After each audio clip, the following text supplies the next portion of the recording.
Dacia has sold more than 2 million Dusters since the model came out, and now there's an all new third generation, and well, it looks chunkier and more rugged than ever before. The overall size hasn't really changed. In fact, it's a little bit lowered in order to improve the car's fuel economy, but it looks a lot wider even though it's the same width as before. That's partly to do with the way these headlights are designed. They're reduced down a little bit lower, but a little bit wider, and they line in with the new logo all the way across the front. It's also got that kind of chunky bumper design that's become a very signature trait of the Duster, and you see that all throughout the side of the car as well. This is a car obviously very heavily influenced from the Bigster design, but the Bigster is going to be a production model one size above this that's going to come on sale in 2024. Like all car companies, Dacia is trying to be that bit kinder to the environment, and it's using more recycled material within its cars. That's most evident in this Starkle material that it uses in the wheel arches and on this door panel here. All of the car's plastic use now 20% of recycled content rather than just being all new plastic. And on this section you can see the different speckles of colour because of how that composite plastic is made up. Rather than try and add other colours and add more things to make it look all clean black plastic, it's literally embracing it, and it shows all the different, not necessarily impurities, but it shows the content of this recycled plastic, including a little 20% recycled logo here, and the Duster name is stamped into the side as well. It's a nice little design feature. It's a little bit of a talking point, and it's good to see a car company embracing this kind of thing. Now, the design is really all about chunky, crisp, clean lines. You see it all along here, and including the rear C-pillar here, how this has been redone. They've integrated the rear door handle into the window area here, which is also a neat design. And even the filler cap is this very sleek looking rectangular shape. And the rear lights have also got this new Y-shaped design. They're pushed right out to give it that broader, wider stance. It makes the car look much more recognizable. Now, it's still very practical inside. There's 472 litres of boot space in here. You can fold down the rear seats. They've got a 60-40 split. And even within the cabin, you've got another 30 litres of storage. Inside, there's a very different interior, much more modern than before. Now, this is the top spec version, so I have a 7-inch digital display right in front of me. Normally, the standard entry-level model gets a smaller 3.5-inch display, and this has a 10.1-inch touchscreen. It's an all-new introduction for the Duster. It looks very smart, very crisp. You can still have your phone placed in a holder next to it if you want, and that will even be available with inductive charging. If you don't want to have that whole screen, they do offer a BYOD option, which is a bring your own device.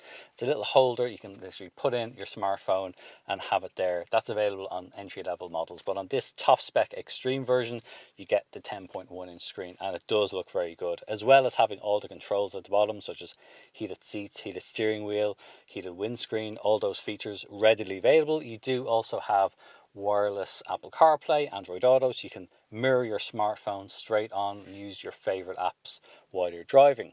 There are 2 air vents below that, and they have the same sort of Y shape as what we see on the rear lights, and on the extreme version as well they have that kind of bronzy look to them. And I'm very pleased to see there's still physical toggle buttons along that bottom as well, so it's very easy to adjust the temperature without ever taking your eyes off the road. Below that you have a little storage shelf. You've also got a wireless charging pad, 2 USB-C ports, a 12-volt socket, loads of storage in here, more storage in there. I mean, this is a very practical car after all. And there's also a new U-clip system, which is, you can see here, it's mounted onto the side. These are various different systems that can be locked into place, and you've everything from bag holders to lamps. There's 6 of them in the car as standard. You can add 2 more onto the back of the headrest, which you can then clip on a holder for a tablet if you want kids in the back want to watch something.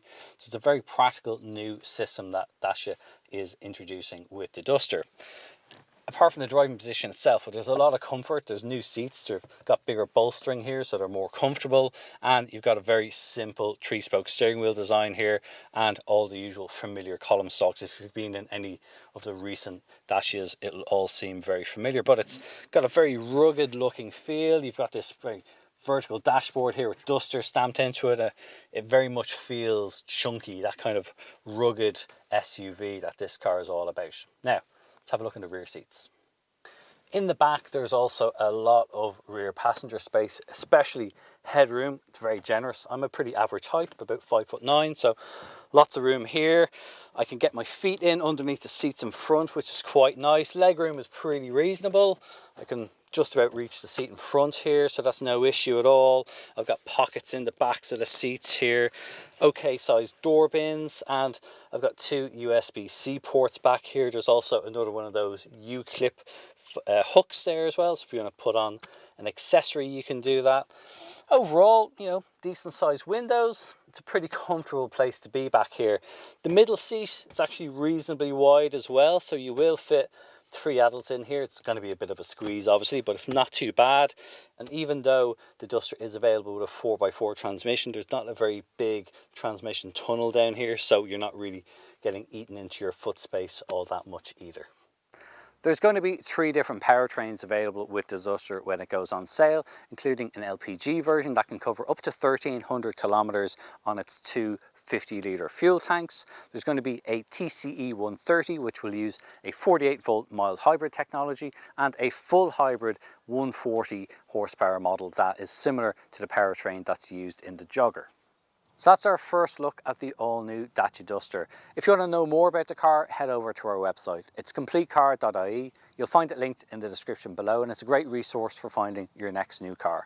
In the meantime, we'd love to know what you think about the all-new Duster, so get involved in the comments below. Tell us what you think. Thanks for watching.